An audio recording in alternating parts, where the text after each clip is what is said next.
नमस्कार। अध्याय जीवन बीमा के कानूनी सिद्धांत के पहले वीडियो में आपका स्वागत है। इस अध्याय में हम उन तत्वों के बारे में चर्चा करेंगे जो जीवन बीमा अनुबंध की कार्यप्रणाली निर्धारित करते हैं। इस खंड में हम निम्नलिखित सीखेंगे।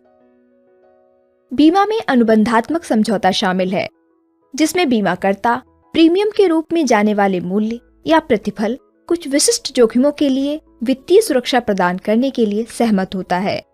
अनुबंधात्मक समझौता बीमा पॉलिसी के रूप में होता है। अनुबंध कानून द्वारा लागू करने योग्य दो पक्षों के बीच किया जाने वाला एक समझौता है। भारतीय अनुबंध अधिनियम 1872 के प्रावधान भारत में बीमा अनुबंध सहित सभी संविदाओं को नियंत्रित करते हैं।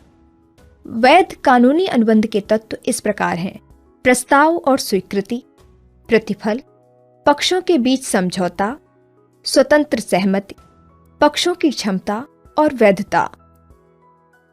प्रस्ताव और स्वीकृति: व्यक्ति जिसे प्रस्ताव दिया गया है प्रस्तावक से अपनी सहमति देता है तो यह स्वीकृत मानी जाती है। इसलिए जब प्रस्ताव स्वीकार किया जाता है तो वह वचन हो जाता है। आमतौर पर प्रस्ताव प्रस्तावक द्वारा रखा जाता है और बीमाकर्ता उसे स्वीकार कराता है। प्रतिफल: इसका मतलब है कि पक्षों के लिए अनुबंध में कुछ पारस्परिक लाभ अवश्य होने चाहिए। प्रीमियम बीमित से प्राप्त होने वाला प्रतिफल है और क्षतिपूर्ति के लिए बीमाकर्ताओं की ओर से दिया जाने वाला वचन प्रतिफल माना जाता है। दोनों पक्षों के बीच समझौता: दोनों पक्षों को समान अर्थ में समान वस्तु पर सहमत होना चाहिए। दोनों पक्षों के बीच एक ही बात पर आम सहमति होनी चाहिए। पक्षों की क्षमता: अनुबंध करने वाले दोनों पक्ष अनुबंध करने के लिए कानूनी तौर पर सक्षम होने चाहिए।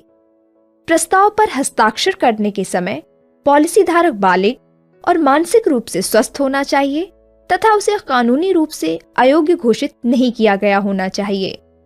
वैधता: अनुबंध की विषय वस्तु कानूनी होनी चाहिए।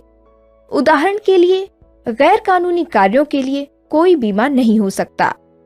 स्वतंत्र सहमति: कोई अनुबंध करते समय स्वतंत्र सहमति होनी चाहिए। जब किसी समझौते के लिए की गई सहमति दबाव, धोखाधड़ी या गलत बयानी युक्त रही हो तो वह समझौता अमान्य करणीय होता है।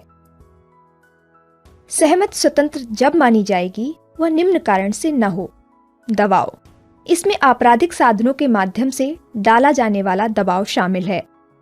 अनुचित प्रभाव: जब कोई व्यक्ति किसी दूसरे के इच्छा पर हावी होने में सक्षम होगा तो वह दूसरे से अनुचित लाभ उठाने के लिए उस स्थिति का उपयोग करेगा।